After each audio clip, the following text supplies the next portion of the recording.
Hello again, so this is the next video where I'm now going to read a little bit out to you from the other assessment I was done, the main assessment I was done in a multidisciplinary team when I had a diagnosis absolutely verified and confirmed by the whole team there. And this was written up on the 20th of March 2009.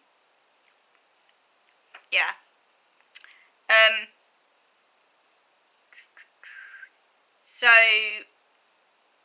Yes, he was just confirming the original diagnosis basically, because I asked for this because I wanted the full assessment as well.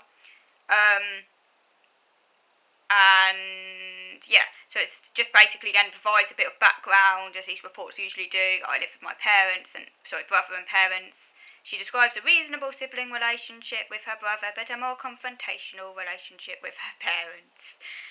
She describes a preoccupation with dirt and contamination from the age of 6.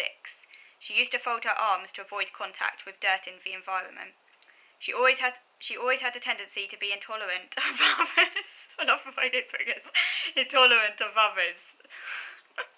Like I'm allergic to people or something. Bear in mind, this is a psychiatric report, so some of the language is quite... I don't know, it makes me laugh sometimes. Tendency to be intolerant of others. I wouldn't quite put it like that myself. I find other people difficult. I don't know if that amounts to being intolerant, like some allergy or something. But there you go. This made groups and group activities difficult. Her problems in this regard were noted in her early days at school and persisted throughout her educational career. She was intolerant of noise and found busy social settings difficult.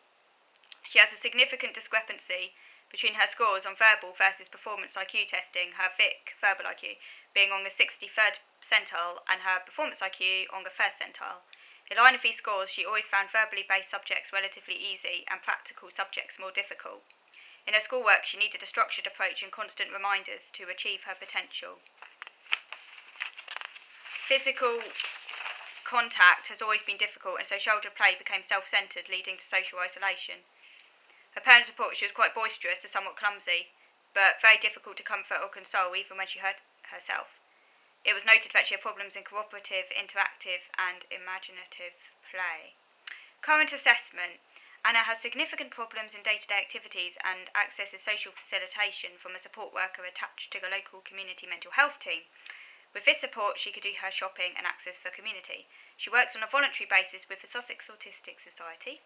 I don't know if I mentioned to you that in a previous video, I might not have done, but around this time I did start to do some voluntary work with the Sussex Autistic Society, and that was the very first thing I actually started to do, proper thing I started to do that involved travelling, because up to then I hadn't even travelled on a train for ages. It's funny because I grew up travelling on trains, but then I developed all these phobias to do with terrorism and stuff, and it stopped me wanting to travel because I saw it on the news and I was like, I don't watch the news anymore because it puts thoughts into my head and it stops me wanting to travel because I start worrying about the dangerous world out there. So I had travelled and I lived a really insulated existence, but around the time I was being referred for, when I was waiting to be assessed and stuff, if I didn't know I was autistic at this point properly, I just had my suspicions. I thought I wanted to go and do some voluntary work with Sussex Autistic Society, helping out in their office and stuff, because I kind of became quite obsessed with what was going on with myself. It kind of in a way developed into a bit of a special interest as well, and it kind of helped me. I read practically every single book they had in their library in my attempt to try and find out about myself.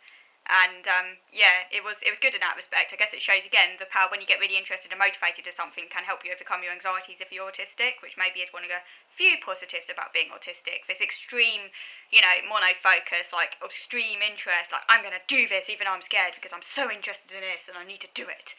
That kind of mentality. So I did get out and about a little bit at that time, but it was a very narrow, insulated existence. But I think because I started during this whole process, I actually started to feel more confident. Just knowing that finally I was going to start getting answers. Although, like I said before, at that point I didn't know yet I was autistic, but I think it was just a whole knowing that finally I was going to get seen by people who knew what they were talking about and were going to give me the correct label. I knew I had something developmental. There's no doubt in my mind about that. These problems have been there since since toddlerhood really, and ultimately I was born with them, so they were developmental, but I was open to the possibility it could be some other developmental condition, but I needed to sort of work out what was going on. This kind of consumed a lot of my mental process at the time, but I definitely, my confidence started to increase and I started to feel more hopeful about things, and I think that kind of helped me to overcome some of these anxieties gradually. So yeah, so I was doing some voluntary work at the Sussex Autistic Society at that time, and that was really, really very helpful. It gave me some routine, gave me some structure, gave me some interaction when I wasn't really doing much else. I also, as it says here, and in a charity shop, that was with Oxfam. They were really very helpful. I've been doing voluntary work for Oxfam actually since I was about 15 because my dad knew the manager, and she was really supportive and helpful. Even when at one point I couldn't go into the shop for a while because my OCD got so bad, but that was helpful. It meant I wasn't doing completely nothing. You know, I had a quite insulated existence, but I still did a few things, which is just as well really. And also in a local art gallery, which I did that for a while, a very quiet, peaceful place. In all these settings, she can work without much social contact, so can manage to complete her tasks. And it describes a phobia in relation to uncontrolled settings and the possibility of contamination and excessive personal contact. But on further discussion, this appears to be an autistic preoccupation with order, predictability and control, rather than a classic phobia. I love the way he puts it like that. I would agree wholeheartedly. It is different to like your standard OCDs, and that's why when I was like initially diagnosed with OCD, when I couldn't make sense of it completely, because I was like, well, I don't have a mental illness, I'm not depressed, it doesn't make me unhappy. Yes, I have these anxieties, but it's kind of, they're all, when you look at it, it is basically connected to autism, and like definitely like taking things literally, and you know, need for control. It's not like your classic OCD. It can look a bit like OCD to someone who's not familiar with how these things can differ, but and yeah, there is a bit of OCD going on, but it's not like the classic, you know, type of OCD you might get in a neurotypical person. It is different. She has a need for routine and order in her environment, and this can extend to her reluctance to unwrap presents, as this creates a mess. But she does eventually manage to open and use the presents. That's long-standing. I've always had this problem with things needing to stay perfect, like forever. But of course, things don't stay perfect forever. She can become preoccupied about issues, and recently has been preoccupied with the actress Kate Winslet and with public health scares. And who identifies that she takes things very literally and finds it difficult to put things in context or perspective. She has a desire for friends, but needs her friendships to be exclusive, believing that if others are involved, her friendships will not survive. Although she has always had a facility for language, she continues to have difficulty with metaphor, irony, and satire. Satire? Yeah, the psychiatrist did actually come out with a few metaphors and ask me what they meant, and I was like, yeah, it was difficult. I do know some metaphors, and I do use them myself sometimes, but like that's only because I read a lot. So you do eventually sort of pick up metaphors.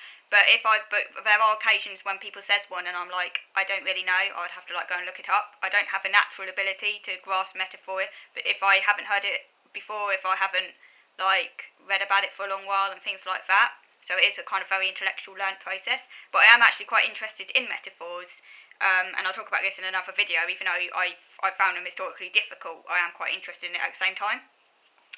She has a tendency to literality and communication, has to learn the meaning of proverbs, as it says here, in an academic rather than intuitive way. Anna shows no evidence of psychosis or major mood disorder. While she has a diagnosis of probable OCD, this is probably autistic preoccupation. Her presentation is consistent with autistic spectrum disorder. He uses disorder, very medical, whereas the clinical nurse specialist uses difference. He uses disorder. And her scores on the AQ and EQ would tend to confirm this. She has shown evidence of impairments of reciprocal social interaction since childhood. There is evidence of poorly developed theory of mind, impairment of social and interactive play, concrete and literal communication, egocentric preoccupations, ritualistic behaviours, need for order and routine, significant impairment of social functioning due to anxiety provoked by uncontrolled environments. In consequence of these symptoms, she is socially isolated and lacking in confidence with low self-esteem and diminished sense of self-worth. And then it basically conclusions Anna shows clear evidence of autistic spectrum disorder, and the appropriate approach to support is that outlined in the previous report. Her obsessive symptoms are probably better explained as autistic preoccupation rather than obsessive compulsive disorder per se. I'd agree with that, because I've never been mentally ill. You know, I'm not depressed. This is my need for routine, my need for control. Yes, it can be a pain in the backside sometimes, but it's not like a mental illness type, if that makes sense. Something I've had all my life pretty much. I've always had this need for order. I've always had this need for control. It just takes different forms at different points in my life. It's not like your classic OCD, which is why none of the books I was reading about OCD didn't really make complete sense, and I still feel there's something missing. She has low self-esteem.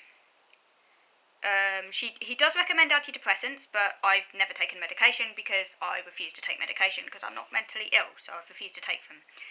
Anna's considerable verbal intelligence is not mirrored in her practical skills, as she struggles in many aspects of daily living and work, as she has motor coordination difficulties and difficulty initiating tasks, being proactive. For this reason, she needs supervision with many tasks.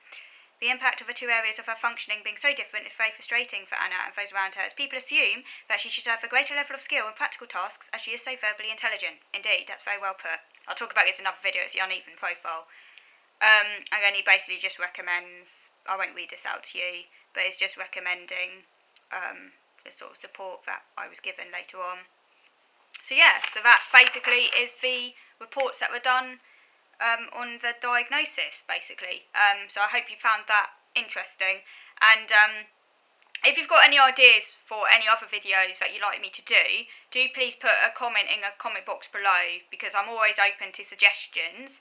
I'm hoping at some point to do a video on like the sensory side. I've written a blog post on that as well, and then I'll probably do maybe next week, it depends though, but possibly next week, if nothing else comes along of interest, I might do a video on the sensory side, kind of elaborating on what I wrote in my blog really.